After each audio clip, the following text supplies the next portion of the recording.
tema menor, pero justamente es un tema muy importante, porque justamente vemos un poco la objetividad de la ética, ¿no? O la objetividad de la ciencia. Para poder hacer ciencia de la ética, yo tengo que tratar de partir siempre de la realidad. Y en esa realidad, uno generalmente observa que nosotros, como seres humanos, tenemos un montón de dilemas, tenemos un montón de problemas. Primero que somos personas que no estamos acabadas, sino que estamos en un proyecto, estamos en un tránsito, y normalmente vamos perfeccionando parte de nuestra vida, ¿no? Esto lo vemos claramente en el orden profesional, como uno, en la medida que va creciendo en la carrera, va asimilando diferentes tipos de conceptos, actitudes, que hacen después a un ethos profesional, ¿no? Bueno, en el caso individual pasa exactamente lo mismo. En la medida en que el hombre va creciendo en la vida, va desarrollando tanto en lo fisiológico como en lo físico o en lo biológico, también hay un desarrollo en lo moral o ético, ¿sí? Que está vinculado con el carácter, está vinculado con el modo de ser, está vinculado con la identidad, con la personalidad. Entonces, como primer presupuesto para tener claro y preciso esto, que todo lo que se va a hablar ahora no es una cuestión caprichosa o una cuestión arbitraria, sino que se refleja en la realidad. Y esto va a ser uno de los presupuestos objetivos de la ética, ¿no? Justamente una forma de corregir o de plantear cuál es el alcance de lo que estamos evaluando es si se refleja o no en la realidad, ¿no? Porque si no se refleja en la realidad, indudablemente podemos decir que es una cuestión muy personal o subjetiva, pero vamos a ver que en realidad tiene una raigambre muy fuerte en las mismas cosas que vemos diariamente. En segundo lugar, está claro la importancia de la persona, ¿cierto? Está claro que si no estuviera la persona no existiría la ética, como no existiría ningún tipo de disciplina. La disciplina tiene como razón de ser que existe la persona en sociedad y en lo individual. Entonces, esto también es muy importante marcarlo, ¿cierto? Por eso, un poco esto de la ética personalista trata de centrar justamente en la persona, en la dignidad de la persona o en el sujeto entitativo, para poder entender después toda la elaboración ética o moral que se lleva a cabo. Ahora bien, una vez que llegamos acá, hay un concepto muy importante, que es un concepto clásico, que generalmente todos los autores lo toman como punto de partida, después hacen diferentes observaciones, pero se toma como punto de partida, que es este concepto de Boecio, este filósofo, que resulta interesante y ya vamos a ver que en cierta medida es bastante acabado el concepto y bastante interesante. ¿Qué va a decir Boecio? Boecio, miren, él va a decir, miren, persona humana o persona, efectivamente, ¿qué es? Es una sustancia individual de naturaleza racional. Como vemos claramente acá, este concepto tiene dos grandes partes, ¿no? Por un lado, hacen hincapié en este concepto de sustancia individual, y por otro ámbito, vemos que hay un aspecto que marca la naturaleza, que va a ser la dimensión racional. Ahora bien, ¿qué se entiende por sustancia? Cuando hablamos de sustancia, hacemos algo que tiene contenido, que tiene materia, que tiene cierta envergadura, cierta consistencia. Entonces, cuando hablamos de sustancia individual, hacemos referencia a que el hombre tiene una existencia en sí mismo y por sí mismo, ¿sí? Es decir, el hombre no depende de otro, el hombre no necesita otro para tener una existencia, sino que efectivamente este hombre va a poder tener una existencia en sí por sí, que ya vamos a ver que se va a manifestar por los accidentes, pero va a tener como primer correlato fundamentalmente esto, que tengo la capacidad de poder desarrollarme en mi propia individualidad. Ahora bien, que sea individual hace referencia a que es único y irrepetible, es decir, que no tenemos dos sujetos iguales. Por más que yo comparta una determinada especie dentro del género humano, que va a ser el concepto de hombre, el concepto de persona, está claro que somos únicos y irrepetibles, y en esa individualidad también yo marco parte de lo que soy. Ahora bien, esta sustancia individual, que implica justamente que existo en sí y por sí mismo, o en mí mismo, digamos, está claro que yo no la puedo dividir, no la puedo separar. Cuando hablamos de la incomunicabilidad, hacemos referencia a esto, ¿no? Que es algo que efectivamente depende del hombre y que no puede separarse o no lo puedo fragmentar, sino que justamente hay una continuidad, una comunicabilidad en toda la individualidad del hombre. Esto implica también que es inalienable, es decir, que no lo puedo vender, no lo puedo comprar, no lo puedo someter, tampoco lo puedo cosificar, ¿sí? Ya vamos a ver que una de las grandes críticas que se hace hoy por hoy en la ética contemporánea es que muchas veces al hombre se lo cosifica, ¿sí?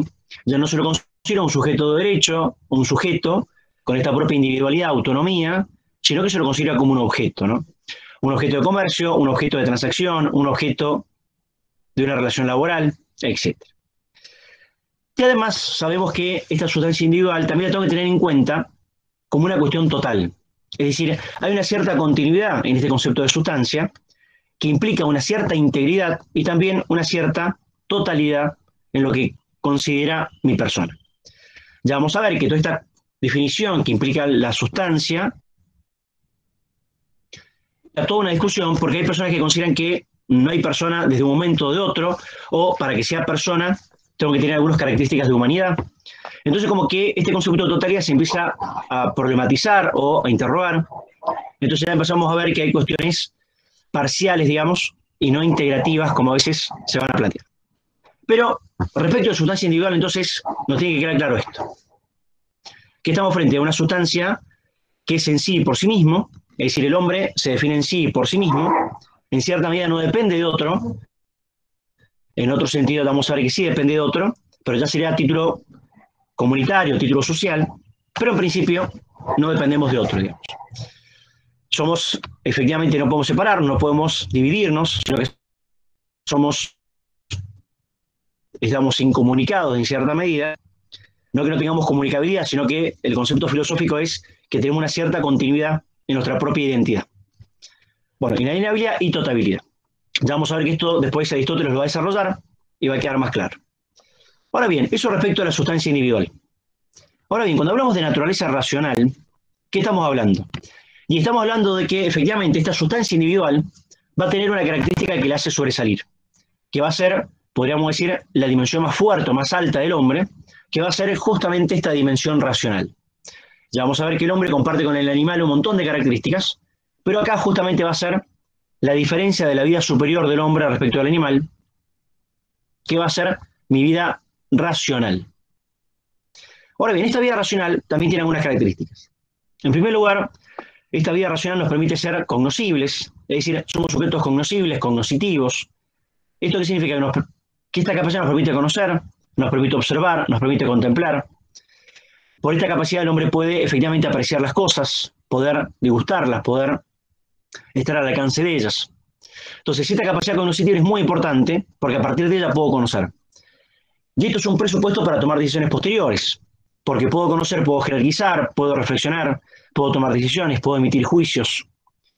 Entonces, efectivamente, esta vida superior del hombre me va a permitir, como primer correlato, tener una capacidad cognoscitiva, es decir, la posibilidad de conocer y apreciar y evaluar y jerarquizar. Ahora bien, también vemos que esta capacidad superior del hombre también le va a dar una dignidad suprema. Esto también como para resaltar la superioridad del hombre, pero también la responsabilidad que tenemos. ¿Sí? Por eso acá viene, por ejemplo, todos los dilemas del medio ambiente que uno generalmente plantea, o de la ética mundial, porque justamente estamos frente a sujetos, entre comillas, superiores por esta capacidad racional, pero que indudablemente implica mayor responsabilidad. Pero, indudablemente, el hombre tiene una importancia en sí por sí mismo que va a estar dada por esta capacidad racional, ¿no? Esto también implica que tenemos autonomía. ¿Esto qué significa? Que el hombre, además de tener libertad, es decir, esta capacidad para elegir, para disponer, efectivamente el hombre también puede tomar decisiones. Y el hombre también puede determinar el modo y el proceder de su propia vida. Entonces, esta cierta autonomía implica que el hombre tiene la capacidad de decidir, de tomar decisiones. ¿Está? Indudablemente, esas decisiones no van a ser absolutas porque estamos muchas veces condicionados por nuestra vida personal, por nuestra familia, por la sociedad, pero en principio tenemos esta capacidad para tomar decisiones, ¿sí? Para tomar decisiones libremente en nuestro caso. También esta capacidad racional nos permite tener una conciencia de sí mismos, ¿sí? Ya vamos a ver que estos son los presupuestos desde el punto de vista jurídico para la imputabilidad. Una persona puede ser justamente imputable de un delito, por ejemplo, cuando tiene la capacidad de discernimiento y de conciencia de sí. Entonces también esta capacidad racional me permite tomar conciencia de lo que soy, de lo que quiero ser. Entonces también es muy importante esto, ¿no? Y también vemos que hay dos características más. En primer lugar, también esta capacidad racional me permite comprender mi subjetividad. Es decir, me permite comprender quién soy yo, cuáles son mis alcances, cuáles son mis preferencias, por ejemplo. Es decir, como que resalto lo que soy, mi propia identidad, y también la aceptación de lo que soy. Entonces también es muy importante.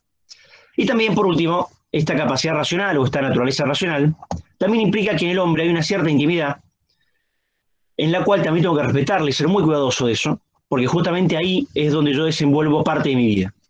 Entonces acá vamos a ver que el ordenamiento jurídico, como el político también, tienden a resguardar esa intimidad, que si bien también hay todo un debate actual respecto de cómo los medios de comunicación han ido avanzando en estos ámbitos de intimidad, podríamos decir que también es una característica propia de los hombres como sujetos racionales. ¿Sí? ¿Alguna pregunta, chicos, de este concepto? ¿Dudas?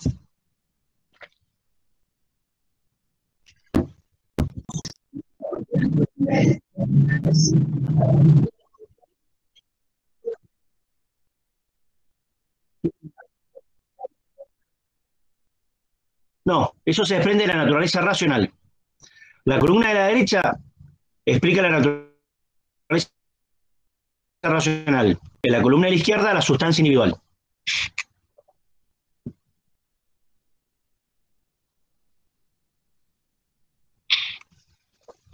¿Sí? ¿Se entiende? Sí, profesor. Perfecto. Profesor, tengo una pregunta. Cuando dice que el ser humano no depende de otro, ¿a qué se refiere?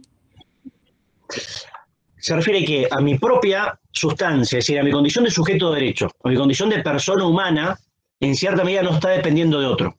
¿Sí? Yo tengo una cierta individualidad, yo tengo una cierta consistencia como ser humano que no depende del otro. Del punto de vista filosófico. Indudablemente que también desde el punto de vista filosófico yo podría decir que en otras cosas yo sí dependo del hombre, ¿no? O dependo, por ejemplo, de otros hombres, dependo de la sociedad, dependo, por ejemplo, del Estado. Pero desde el punto de vista filosófico, es decir, en mi condición de persona, desde el punto de vista sustancial, podemos decir que yo no dependo de nadie. ¿Sí? Perfecto, sí, gracias. Es una cierta individualidad que me hace ser persona, ¿cierto? Esto vayan viendo que después lo grave, por ejemplo, de la cosificación, ¿cierto? Cuando yo no reconozco derechos o cuando no me tratan como sujeto de derecho, indudablemente esto implica vulnerar parte de lo que soy. Por eso el concepto de dignidad humana está basado en esto. Yo soy importante en sí, por sí mismo, independientemente de cualquier cosa. Independientemente de mi condición, de mi religión, de mi estado, de mi origen, de mi condición social. Porque soy hombre y por solo hecho de ser hombre o persona, ya vienen todos estos atributos acompañados, ¿no? Ya vamos a ver enseguida cómo esta discusión se va a ver muy claramente en diferentes teorías, ¿no? Bueno, muy bien. Ahora bien, acá hay un problemita que surge a partir, esto fue un problema que ya se planteó históricamente, que vamos a ver cómo después se va a hacer carne en diferentes teorías, que es efectivamente una discusión filosófica respecto de qué cosas en el hombre perduran y qué cosas en el hombre cambian, ¿sí? Ustedes si se acuerdan, seguro de la secundaria, hubieron dos grandes filósofos griegos, que era Parménides y Heráclito. Estos dos filósofos, en la época previa a lo que fue el auge del hombre, que va a ser con Sócrates, Platón y Aristóteles, estos filósofos trataban de explicar la naturaleza, ¿no? El cosmos. Por eso se llamaban los filósofos cosmólogos, que trataban de explicar, por ejemplo, los elementos de la naturaleza, el agua, la tierra, el fuego. Acá tenemos a Anaximandro, Anaxágoras, todos estos filósofos tan importantes, ¿no? Pero uno de estos dos filósofos fueron importantes para lo que nosotros queremos ver ahora. Fíjense, Parménides, ¿qué decía? Parménides decía, miren, en realidad, cuando yo observo la realidad, si bien observo que hay cosas que se modifican, en realidad las cosas no cambian, sino que las cosas son efectivamente como las vemos. Entonces, este fue el filósofo de la estabilidad, de la firmeza, de que aquellas cosas no cambian, de que todo permanece. Parménides llegó a la conclusión de que todo permanece a pesar de que hay modificaciones, pero que en realidad esas modificaciones no son sustanciales, sino que todo permanece. Ahora bien, un filósofo contemporáneo le va a responder que no, que es todo lo contrario, que es Heráclito, que es el filósofo del devenir. Heráclito que le dijo, mira, en realidad, al contrario, cuando yo observo al hombre, veo efectivamente que el hombre cambia, se modifica, envejece y muere. Si veo, por ejemplo, el agua que estoy observando ahora no es la misma que hace un instante porque va transitando, va recurriendo, con lo cual, efectivamente, cada cosa que observo cambia. Entonces, generalmente planteó una gran diferencia entre lo que cambia y lo que permanece. Entonces, Parménides dijo, no, miren, todo permanece. Y Heráclito dijo, todo cambia. Ahora bien, el que vino a resolver este problema fue Aristóteles. Aristóteles tuvo una genialidad, una cosa interesante que planteó, que dijo, miren, en realidad hay cosas que cambian y hay cosas que permanecen. Entonces parece también algo hoy por hoy evidente lo que estamos hablando, en cierta medida bastante sencillo, pero en esa época era bastante complicado afirmar esto, ¿no? Entonces, esto es primera cosa interesante que plantea Aristóteles. Aristóteles, ¿qué ve? Volvemos a la realidad, ¿no? Esta observación de la realidad que ve, y que hay cosas que perduran a pesar de que otras cosas van cambiando. Entonces, ¿qué él dijo? Por ejemplo, yo veo al hombre, veo que el hombre nace, crece, se desarrolla, envejece y muere, pero en ese tránsito y en esos cambios veo que el hombre sigue siendo hombre. Esa persona sigue siendo persona. Entonces él dijo, efectivamente, algo que fue muy caro para la filosofía y muy caro para nosotros, que fue plantear este coprincipio. Este coprincipio que dijo, miren, si yo observo al hombre, efectivamente veo que hay cosas que cambian y cosas que permanecen. Ahora bien, ¿qué es lo que cambia y qué es lo que permanece? Él dijo, miren, lo que no cambia va a ser justamente la sustancia. Va a ser la forma sustancial. Ya que incorpora este concepto de materia-forma. Materia prima y forma sustancial. La forma sustancial es justamente aquella esencia que me define como hombre. En cambio, la materia prima es de lo que estoy compuesto o de lo que está compuesto esa sustancia filosófica. Entonces dijo, miren, hay algo que cambia, que va a ser la materia. Esa materia que el hombre, en todo su transitar en la vida, vemos que efectivamente cambia, que es el cuerpo, que va a ser parte de objeto de lo que ustedes están haciendo, que es la medicina, ¿no? Que ustedes van a trabajar con el tema de la salud, pero fundamentalmente trabajando en el cuerpo, que es lo que cambia. Pero hay algo que no va a cambiar, que va a ser la forma sustancial. Ahora bien, a partir de acá, él incorpora otro coprincipio, que es el coprincipio del cuerpo y el alma. Ahora bien, ¿qué es el alma? El alma justamente es aquello que anima, viene de ánima, es aquello que anima al cuerpo. Sería aquel aspecto inmaterial, espiritual, que efectivamente me mantiene una cierta permanencia o constancia en mi propia condición de hombre. Insisto, esto parece ser un tema menor, pero vamos a ver que es muy importante. ¿Por qué? Porque depende de yo cómo considere esto, van a ser las consecuencias posteriores. ¿Sí? Si yo efectivamente digo que por cualquier cambio material devenido en el cuerpo, no va a modificar mi parte sustancial, esto es muy importante. Por ejemplo, si yo tengo una cierta patología o una cierta enfermedad, ¿esto qué implica? Y que mi condición de ser humano no se modifica, porque efectivamente eso es una modificación o una patología que repercute en el cuerpo, pero no repercute en mi condición de ser humano. Por eso podríamos decir que una persona discapacitada y sigue siendo persona a pesar de las modificaciones que ha tenido en el cuerpo. Entonces, este coprincipio es muy importante. Va a tratar de responder justamente a aquello que cambia y a aquello que permanece. Entonces Aristóteles va a decir, ya vamos a ver que esto no es pacífico, va a haber crítica respecto a esto. Aristóteles va a decir, hay algo que no cambia, que es la forma sustancial. Aquello que implica lo que anima y lo que da forma al cuerpo. El cuerpo va a ser la materia prima, que es lo que va a cambiar. ¿Sí?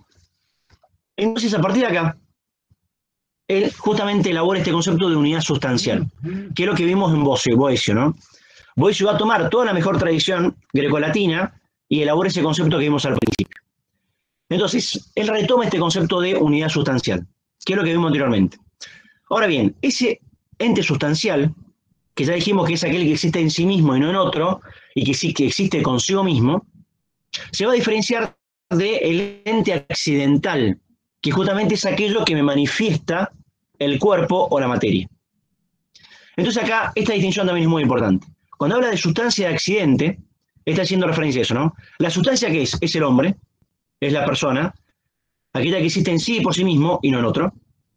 Y los accidentes, ¿qué van a ser? Aquellas cualidades personales que me van a manifestar que soy un hombre, serían mis características de humanidad, pero que justamente son aquellas que van a cambiar, pero que justamente van a existir en mí y no existen independientemente de mí. Ahora vamos a explicar cómo.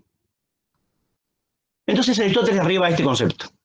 Él dice, miren, hay una única entidad sustancial, que es el hombre, pero que va a estar compuesta de 9 accidentes, que son accidentes que tenemos todos los seres humanos y que manifiestan lo que soy, me permiten referenciar lo que soy, que son efectivamente lo que va a cambiar. Este cambio accidental no va a modificar mi cambio sustancial, salvo cuando muera. Cuando muera y deje de ser lo que soy, indudablemente, ahí va a haber un cambio sustancial. Pero mientras viva, estos accidentes, por más que se modifiquen, no van a repercutir o no van a modificar mi condición de ser humano. ¿Cuáles son estos accidentes? El accidente de cantidad, es decir, todos los hombres tenemos una cierta cantidad, una cierta dimensión, tenemos pesa y medida, nos pueden mensurar, de hecho nos pesamos, sí, efectivamente podemos cuantificar nuestra persona. También sabemos que el hombre tiene cualidades, es decir, cada uno de nosotros es distinto a otro, tenemos diferentes características de personalidad, de identidad, de formas de ser, de proceder, que hacen a mi propio estilo personal. También tenemos un accidente de relación. Algunos son solteros, otros están casados, otros son hijos, otros son padres, otros son huérfanos, otros tenemos vínculos docente-alumno, otros van a tener, cuando ustedes se reciban, van a tener una relación de paciente con doctor. Entonces vemos que efectivamente el hombre está repleto de relaciones que lo van marcando en su vida también. También podemos decir que hay un accidente de ubicación, es decir, hoy por hoy estoy ubicado en un lugar determinado, estoy en mi casa, estoy en mi biblioteca, estoy dando una clase, ustedes están en su casa escuchando, pero si se cambian, cambia la ubicación inmediatamente. También implica la posición, es decir, ¿cómo estoy? Y estoy sentado, estoy parado, estoy corriendo, estoy caminando. También vemos que yo puedo estar también en una actitud de posesión. Hoy por hoy yo estoy tomando mate, estoy frente a la computadora, estoy teniendo la computadora, entonces puedo usar y disponer de lo que estoy observando. También tenemos un accidente de tiempo. Somos seres históricos, respondemos a un tiempo determinado. Estamos en el siglo XXI, estamos, por ejemplo, en un contexto de pandemia que marca parte de lo que estamos haciendo hoy por hoy. No podemos vernos presencial, nos estamos viendo de forma asincrónica o en forma virtual. También vemos que hay otro accidente que es la acción. Es decir, ¿qué estamos llevando a cabo? Y estoy dando clase, ustedes están escuchando, están tratando de comprender lo que digo. Y también la pasión. Es decir, yo puedo estar cansado, puedo estar contento, ustedes pueden estar enojados, pueden levantarse temprano, pueden estar pensando hacer otra cosa. La pasión es cómo yo afronto la actitud que tengo frente a lo que estoy llevando a cabo, ¿no? Entonces, estos serán los 9 accidentes. Vamos con un ejemplo concreto para que se entienda. Fíjense la foto que vemos acá. Puse una foto conocida por todos, que es Lionel Messi, ¿no?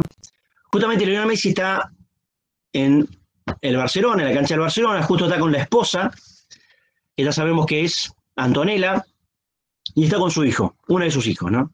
Entonces, fíjense, a partir de esta foto yo puedo sacar y puedo ir describiendo tanto lo que vimos recién como ente sustancial y con los accidentes.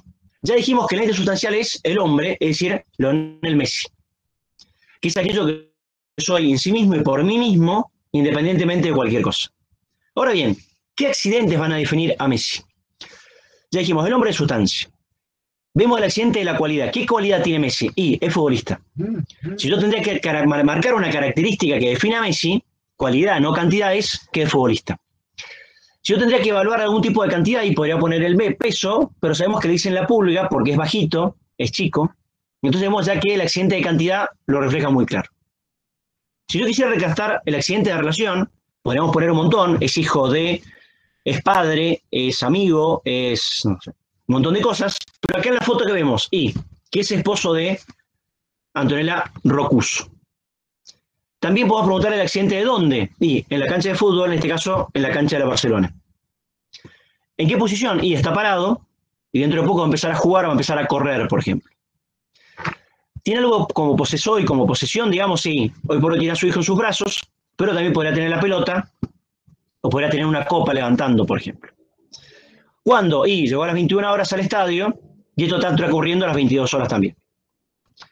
¿Qué acción está llevando a cabo? Y está saludando a su esposa y está sacándose fotos con los periodistas, por ejemplo. Y podríamos decir la pasión, y en este caso se lo ve alegre y se lo ve feliz. ¿Sí? ¿Se entiende lo que estamos hablando, chicos? ¿Alguna pregunta de esto?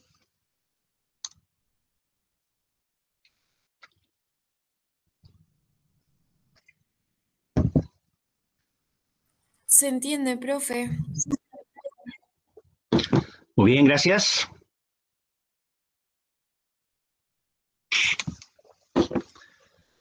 Bueno, muy bien. Entonces, ahora bien, que yo separa al hombre o que trate de distinguir al hombre en aquello que cambia, en aquello que permanece, lo que permanece es la sustancia y lo que cambia son los accidentes. Esto no significa que yo lo pueda separar al hombre, sino que el hombre es un todo. Es decir, que la sustancia no pueden existir sin los accidentes y los accidentes no pueden existir sin la sustancia. Por ejemplo, el accidente de padre no podría existir si yo no tuviera hijos y si no estuviera con una persona ni podría llevar a cabo la condición de padre. Es decir, que tanto sustancia como accidente son coprincipios que son inseparables. Yo los separo a los efectos pedagógicos, a los efectos educativos, pero indudablemente estamos frente a un concepto que es total, que es totalizador, integral, que hace referencia a ambas cosas. ¿Sí? Ahora bien, esto que estamos hablando también, muchos autores han llegado a la conclusión de que podríamos evaluar efectivamente al hombre en lo que sería la constitución esencial del mismo, ¿no? Acá hay muchos autores que han ido marcando esta definición, ¿no? Esto es interesante porque acá vemos justamente cómo el hombre va a compartir con otros elementos de la vida en sociedad, que es la vida vegetativa y la vida animal. Compartimos un montón de elementos y nos podemos distinguir solamente con la vida racional. Entonces podemos decir que efectivamente el hombre tiene una constitución esencial que empieza con el cuerpo. Todos somos entes corporales, y ese ente corporal es mutable, es decir, cambia, no siempre es el mismo, pero podemos decir que este elemento del cuerpo, de la corporeidad, es un ámbito que compartimos con un montón de elementos, ¿sí? O lo compartimos con los elementos vegetativos, con la vida mineral, con la vida animal. Es decir, que efectivamente compartimos parte de este primer elemento que es el cuerpo o la entidad corporal. También sabemos que en el hombre hay una vida vegetativa, que es aquella que muestra el movimiento, que es inmanente al hombre. Acá vemos claramente las potencias de nutrición, de crecimiento, de reproducción. Esta parte que ustedes van a trabajar mucho, por ejemplo, porque parte de la alimentación es parte de la salud, es parte de algunas patologías o posibles enfermedades que van a tener, por mala alimentación, por falta de crecimiento o también problemas de carácter reproductivo. También vemos que en el hombre hay una vida sensitiva, que podemos decir que supera un poco la vida vegetativa, ya que entran los sentidos, es decir, aquellos que me permiten una vida emotiva, una vida sensible. Por ejemplo, los sentidos externos, vista, oído, olfato, gusto. También los sentidos internos, es decir, aquello que yo observo, pero que después pasa por mi inteligencia y trato de explicar lo que observo y lo que veo. Acá aparece la memoria, la cogitativa, que son los hábitos de comprender los primeros principios o de comprender los grandes principios que gobiernan la sociedad, etc. Y por último tenemos una vida racional, que acá cuando pegamos el salto, y podemos decir qué es lo que distingue al hombre en el aspecto superior, ¿cierto? Que es la inteligencia y la voluntad. La inteligencia es aquello que nos permite conocer, nos permite comprender, y la voluntad nos permite actuar, llevar a cabo lo que la inteligencia ya me ha iluminado como algo bueno. Y ahí obra en consecuencia, ¿sí? Estos serían los dos grandes aspectos. Acá podríamos agregar también la vida afectiva, que estaría dentro de la vida sensitiva, ¿no? ¿Por qué es la vida superior del hombre? Y porque me permite conocer, me permite, por ejemplo, elaborar universales, que serían los conceptos. Yo, por ejemplo, observo hombres con nombre y apellido, pero después permito elevarme, tener el concepto de hombre, el concepto de medicina, el concepto de derecho, el concepto de salud, por ejemplo. Entonces, efectivamente me permite llevar a cabo este tipo de cosas. Y también acá donde puedo llevar a cabo las dimensiones artísticas, las dimensiones técnicas y también la dimensión moral. El hombre justamente es responsable de su vida moral porque tiene la capacidad de conocer y de actuar y de llevar a cabo su propia conducta, digamos. ¿Sí? Ahora bien, fíjense ustedes que todo lo que hemos dicho va a ser problematizado. ¿Sí? Acá yo he puesto 3 teorías, que son un poco las que están más de moda o las que tienen mayor, podríamos decir, raigambre dentro de la discusión filosófica, que son las posturas funcionalistas, o también llamadas consensualistas, las posturas utilitarias y la postura que podríamos llamar ontológicas, que es un poco la que hemos desarrollado hasta ahora. Estas 3 posturas van a tener, vamos a ver, claras consecuencias en el orden práctico. Aquí nuevamente ustedes van a poder optar por las que consideren más pertinente, y son hoy por hoy las que están planteando, las que son parte del debate, por ejemplo, bioético, o los debates que plantea la ética médica en muchos aspectos, ¿no? Vieron que estamos hablando de bioética, de bioderecho muchas veces. Bueno, hoy por hoy estos autores son muy importantes para esta discusión. Ahora bien, vamos entonces con estos autores.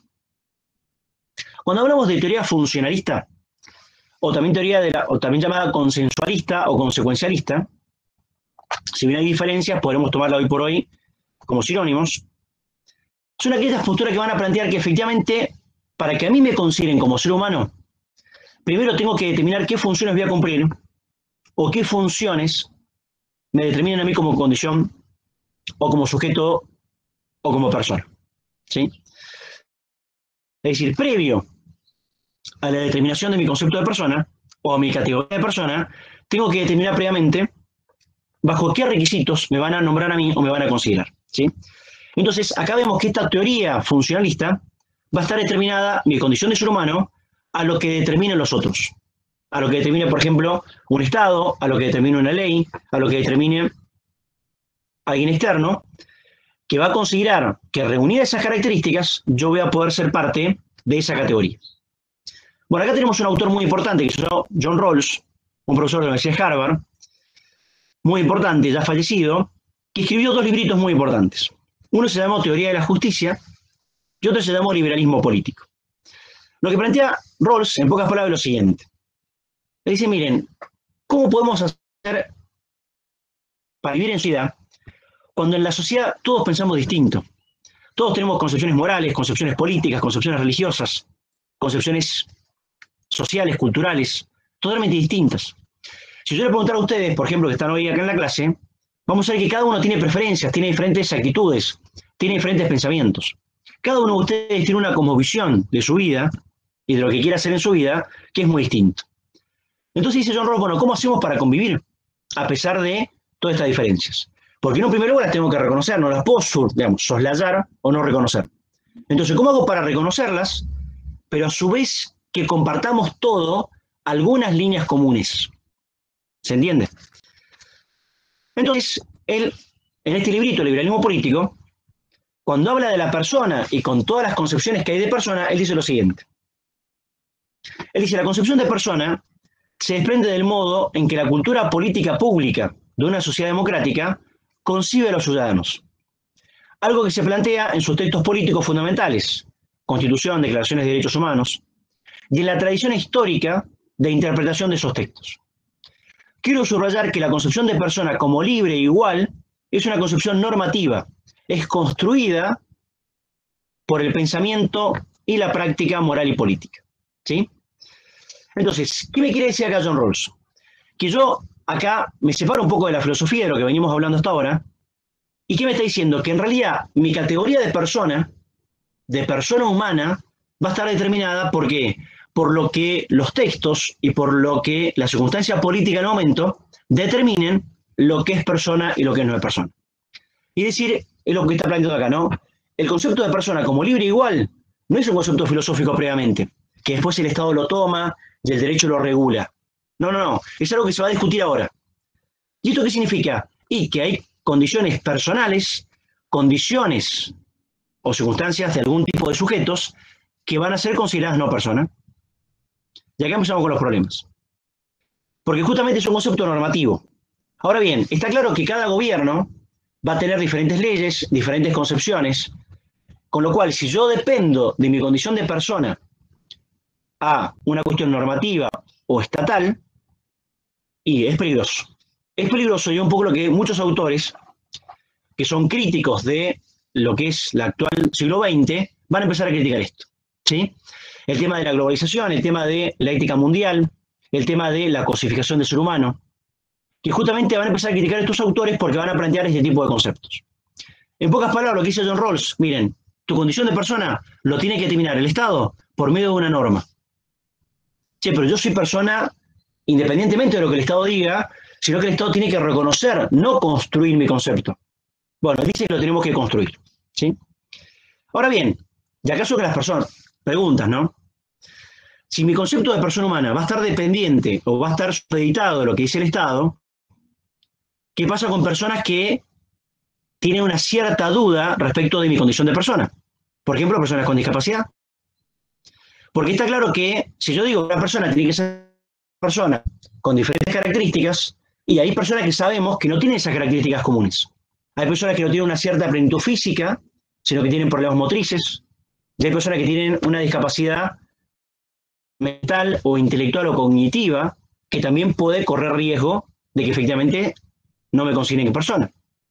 Entonces acá empezamos con las grandes discusiones y con los problemas que esto acarrea, ¿sí? Si yo dependo de mi concepto de persona a lo que diga un tercero, ese tercero va a tener que determinar claramente qué es lo que entiende por persona y el peligro cuál es, que dentro de esas características haya personas que no incorporen o no estén dentro de esa característica, ¿sí? Vamos con nuestro ejemplo, el caso de los migrantes, por ejemplo. Hoy por hoy, ustedes saben que eso es un problema mundial, como también la discapacidad o las enfermedades motrices.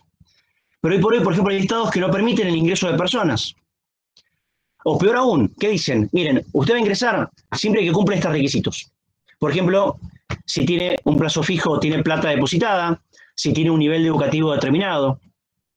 Entonces, es verdad que un Estado puede regular el ingreso de personas en base a la documentación que yo pido, pero hay personas que están escapando de un país porque no pueden comer, no pueden vivir, porque están perseguidas, porque la situación es tan difícil que se van a morir. Entonces no tienen otra escapatoria. No vienen acá de paseo de turismo, ¿no? No sé si ustedes han podido ver la cantidad, por ejemplo, de venezolanos que hay en Mendoza. Uno camina en Arístides, por ejemplo, y generalmente en un draft o en un kiosco o en algún lugar hay generalmente un venezolano trabajando, digamos. Entonces eso que muestra que efectivamente la Argentina lo has podido cobijar, ya han podido venir a trabajar, porque en Venezuela no podían.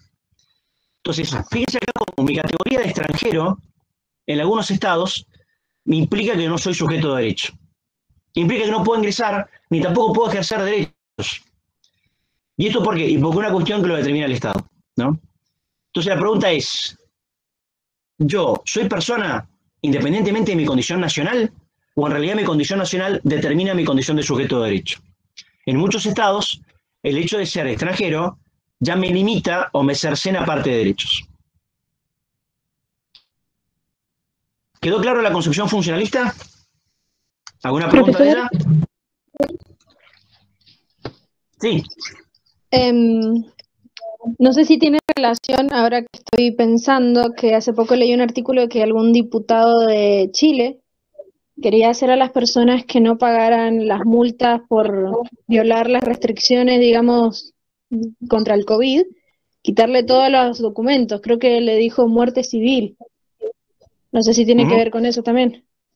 Muy bueno, sí, totalmente. Totalmente. A ver, volvemos a lo mismo. Una vez que yo efectivamente regulo parte de la actividad del hombre, parto efectivamente de un preconcepto que es el hombre y que es persona humana. Fíjense ustedes que en el ordenamiento jurídico argentino, la regla es la capacidad y la excepción es la incapacidad. Todos los hombres, independientemente de lo que tengamos y de lo que seamos, somos capaces para el ordenamiento jurídico. ¿La excepción cuál es? Y la excepción es la discapacidad. Pero la discapacidad o la incapacidad siempre es relativa, nunca puede ser absoluta, porque si no volveríamos a la esclavitud. ¿Quién era el incapaz absoluto? El esclavo. El esclavo se lo trataba, por ejemplo, como una cosa, como un bien mueble o inmueble. Entonces lo regulaba el derecho real, para que tengan una idea. Porque yo el esclavo lo podía usar y disponer porque era justamente un objeto. Bueno, por eso en la Argentina y en el mundo ha desaparecido la incapacidad absoluta. Pero en la práctica no. En la práctica hoy por hoy, como bien dijiste vos, siguen habiendo incapaces absolutos. Esto pasó, por ejemplo, en el siglo XX con las guerras mundiales, fundamentalmente con Hitler, cuando mi condición de judío implicaba que no se consideraba como sujeto de derecho. Fíjense que una de las primeras normas que dicta Hitler antes de llegar al genocidio era que las personas que eran judíos perdían la nacionalidad alemana y el Estado expropiaba todos los bienes. Es decir, yo no tenía derechos posesorios, no podía usar y disponer de mis bienes, el Estado lo expropiaba, y mi condición de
jurídica que plantea, vamos a ver lo que plantea, ¿no?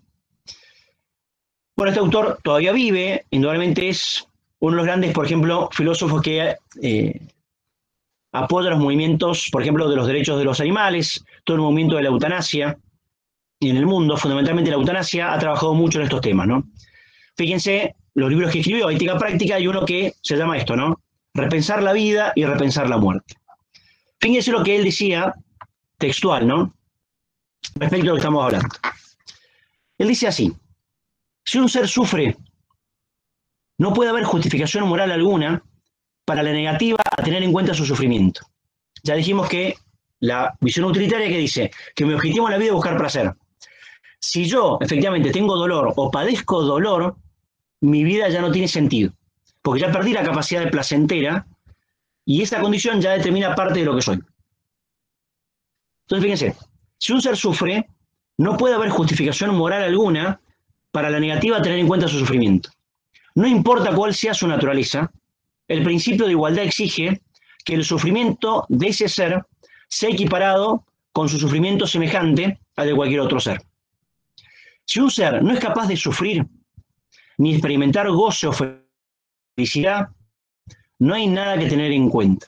Es decir, si yo no tengo la capacidad de sentir placer o sentir dolor en mi vida, ya mi condición de ser humana no tiene sentido y no tengo nada que hacer respecto a este ser humano. Por eso le decía que es la postura más radical que hoy por hoy tenemos. Al haber renunciado a la distinción entre animales humanos y no humanos, porque para él somos todos iguales, el animal y el hombre, digamos, podríamos negarnos a establecer una distinción entre personas y aquellos que no son personas. Y en vez de ello, insistir en que todos los seres vivos, o quizá más conveniente, todos los seres capaces de experimentar placer o dolor, tienen el mismo derecho a la vida. Por lo tanto, una persona no es por definición un ser humano. Es decir, yo voy a ser ser humano cuando tengo la capacidad de sentir placer o sentir dolor. Si yo pierdo esa capacidad cognitiva y sensible o emotiva de sentir placer o dolor, mi condición de ser humano desaparece.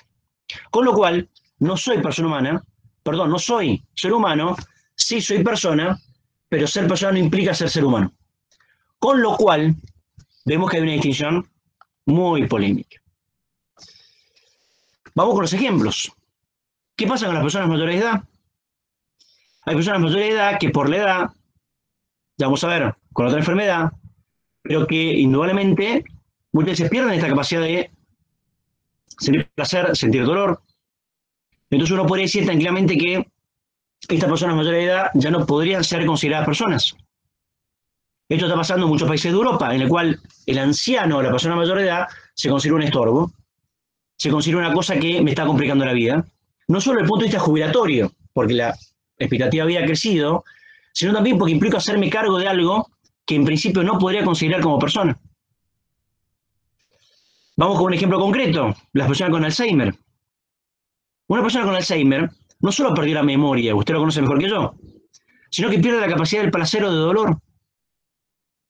Entonces, ¿qué va a decir Singer? Efectivamente esto. Una persona con Alzheimer no vale la pena, y acá es cuando él introduce el tema de la eutanasia. ¿Qué debemos hacer con personas que no han tenido la capacidad de sentir placer o dolor? Eliminarlas. Profe, pero dice eso textual, lo dice textual. Tenemos que eliminarlas. Personas por nacer también. Una persona por nacer uno podría decir que no siente dolor ni siente placer. Entonces no tiene tampoco conciencia porque está en desarrollo. Acá justifica el aborto. En todos los casos no habría ningún tipo de inconveniente. Y hablar con una persona con ciertas patologías o ciertas, por ejemplo, patologías motrices, tampoco sería persona. Entonces, hay textos, yo no he puesto todos, pero hay textos en el cual justifica eliminar niños que vienen con ciertas malformaciones o con ciertas patologías. Porque esas personas no tendrían capacidad de sentir placer o dolor. ¿Sí? ¿Se entiende este autor?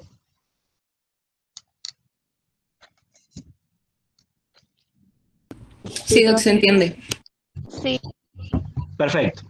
Fíjense, les pongo un ejemplo. En Europa, en algunos países de Europa, en España por sobre todo, con el tema del diagnóstico prenatal, muchas veces se justificaba el tema del aborto de personas con síndrome de Down.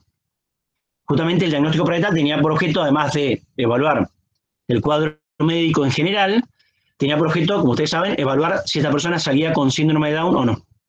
Bueno, efectivamente, a esta persona se les habilitaba interrumpir el embarazo produciendo el aborto. Bueno, fíjense, Naciones Unidas tuvo que sacar una resolución y prohibir este tipo de prácticas, porque efectivamente se consideraba que me estaban eliminando por ser Down.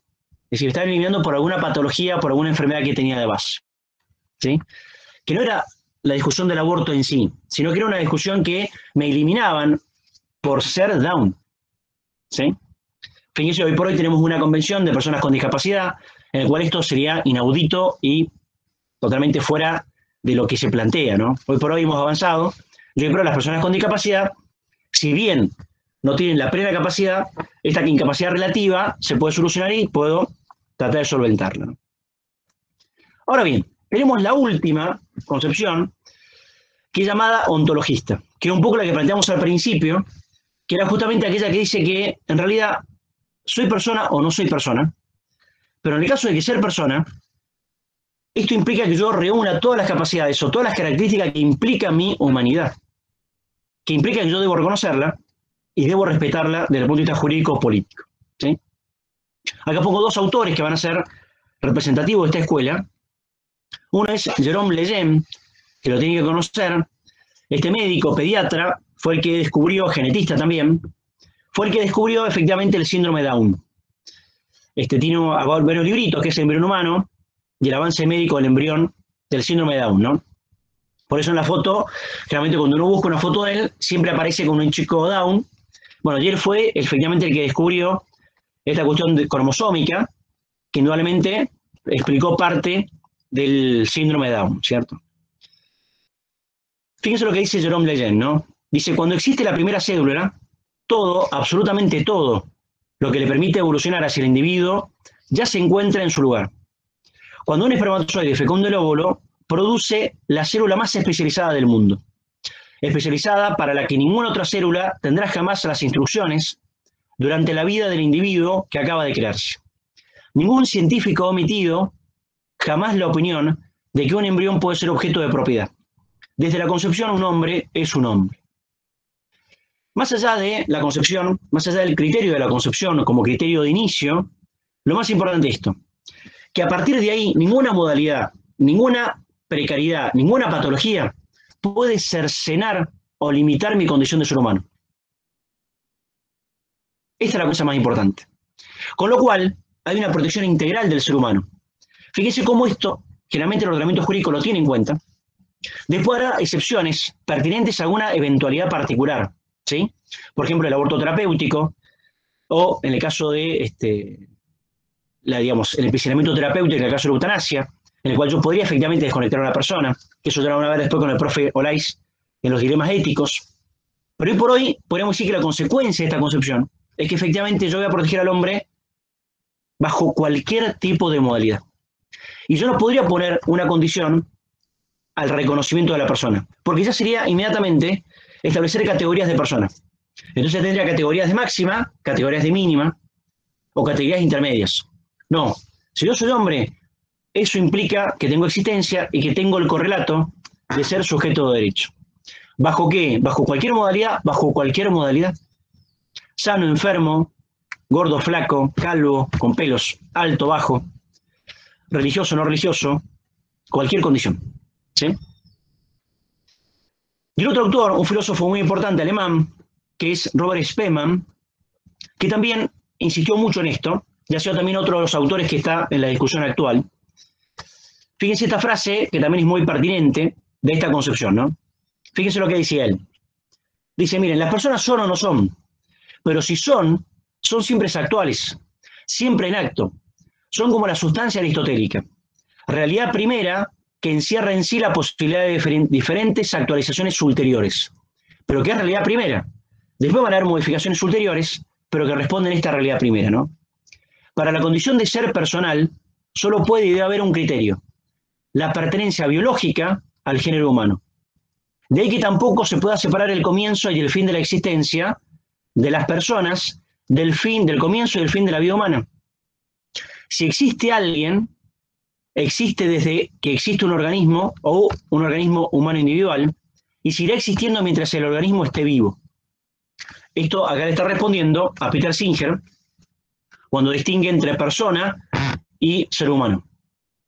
Porque dice claramente que no todo ser humano es persona, perdón, no toda persona es ser humano, sino que esa persona tiene que tener capacidad para sufrir o para gozar. Si tiene esa capacidad, es parte del ser humano, ¿no? Si no, no podría ser. Bueno, muy bien.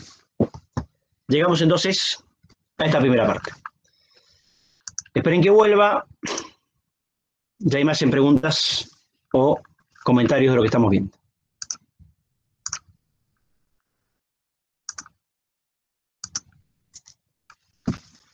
Bueno, muy bien, chicos. Si quieren prender la cámara o hacer preguntas, dudas sobre el tema, si quedó claro, algún comentario, duda.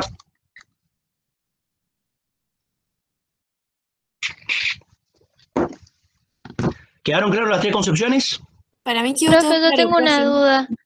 En la funcionalista, ¿qué es lo que justifica que el Estado pueda determinar quién es una persona o qué no? Muy bien. Y criterios políticos. Por ejemplo, criterios económicos.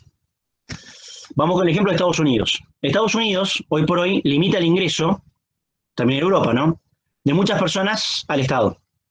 Ahora bien, ¿cuál es el criterio para limitar ese derecho? Porque hay personas que van con los papeles, van con los papeles y tienen las condiciones que el Estado impone, por una cuestión económica. Porque ese extranjero se lo ve como alguien que viene a entorpecer el sistema sanitario, el sistema de salud, el sistema educativo. Fíjense en la Argentina, muchas veces los argentinos tenemos prejuicios respecto a esto, ¿no? Pongo el ejemplo de los migrantes porque tuve la posibilidad de trabajar como abogado en la Dirección de Inmigración. Es una época en mi vida cuando ejercía la profesión y me acuerdo que pude ver esa realidad patente y la vi en carne propia, ¿no?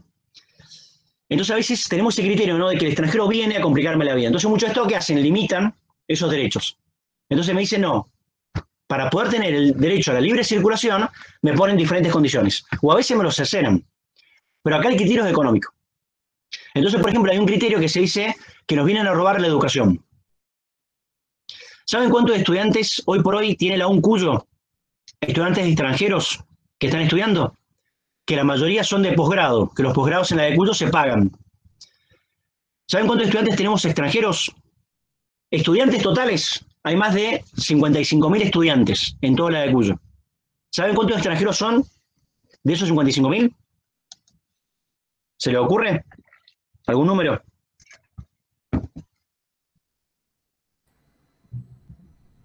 ¿2.000? Gracias, Lucas. No, 75. 75 personas, de las cuales la mayoría está estudiando posgrados. Que el posgrado son pagos, se pagan en la de Cuyo.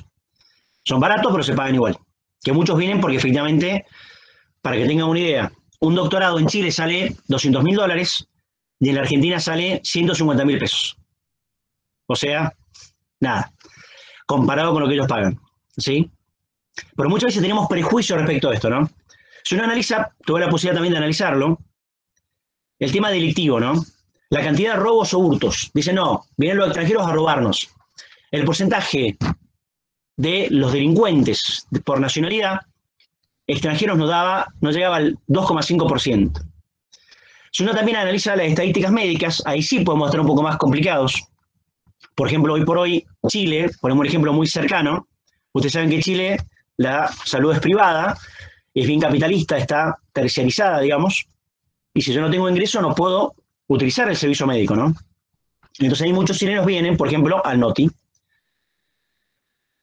que el NOTI, además de ser un hospital de excelencia, me brinda gratuitamente los servicios, ¿sí? Pero tampoco uno puede hacer estadística y tampoco es que el sistema sanitario esté colapsado por los extranjeros, es decir, nadie ha sido dejado de atender o nadie ha sido dejado de atender por un extranjero, sino que, pero volviendo al ejemplo de la compañera, generalmente, ¿cómo limito yo? Y por criterios políticos o por criterios de carácter económico. Esos van a ser los criterios. Vamos con un ejemplo. Muchos países de Europa están insistiendo en la eutanasia. ¿Por qué? Porque justamente hoy por hoy el sistema previsional está complicado. Acuérdate que yo me jubilo a los 65 como hombre, a los 60 como mujer. Hoy por hoy la expectativa de vida llega casi hasta los 90 años. Entonces yo como Estado tengo que mantener 30 años a una persona cuando antes la mantenía por 15 años o por 10 años. Sumado a eso, que no hay niños y que la tasa de natalidad de los países baja, no tengo activos que me cubran los parámetros jubilatorios. Porque para yo cubrir un jubilado o 2 jubilados necesito 4 activos. 4 personas que trabajen y que aporten. Con el aporte de los activos, yo cubro parte del sistema jubilatorio. Cuando un Estado tiene mayor capacidad de pleno empleo, es cuando puede justamente tener mayor política jubilatoria. En la Argentina hubo periodos en el cual el sistema jubilatorio ha andado tan bien que ha permitido esos fondos para generar políticas públicas. Por ejemplo, ¿ustedes se acuerdan del Procrear? El Procrear, que era esta posibilidad de las personas que no tenían vivienda o primera casa poder tenerla, se utilizó con fondos del ANSES. ¿Tá? Que ahí también fue todo muy criticado porque se decía, bueno, si había un fondo del ANSES, que le aumenten a los jubilados. Pero bueno, siempre son criterios políticos y circunstanciales, ¿no? ¿Se entendió la pregunta, la respuesta? Sí, gracias, profe. Muy bien. ¿Alguna pregunta más?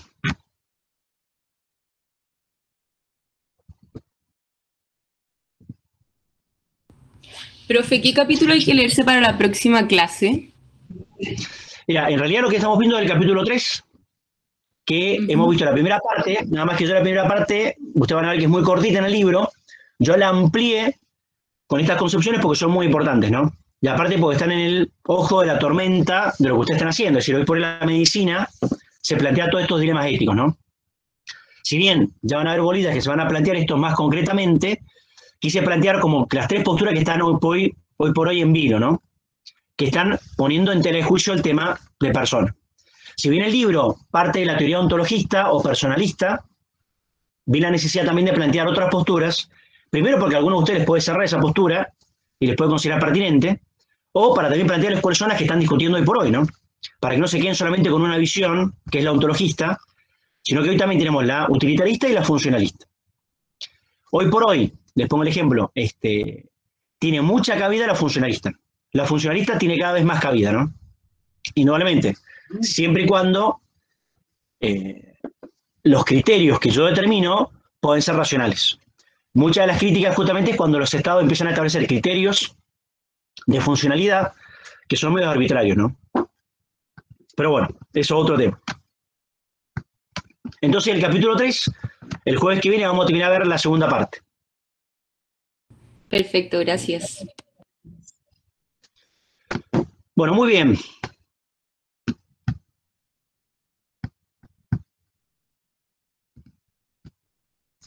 ¿No hay preguntas, comentarios, nada?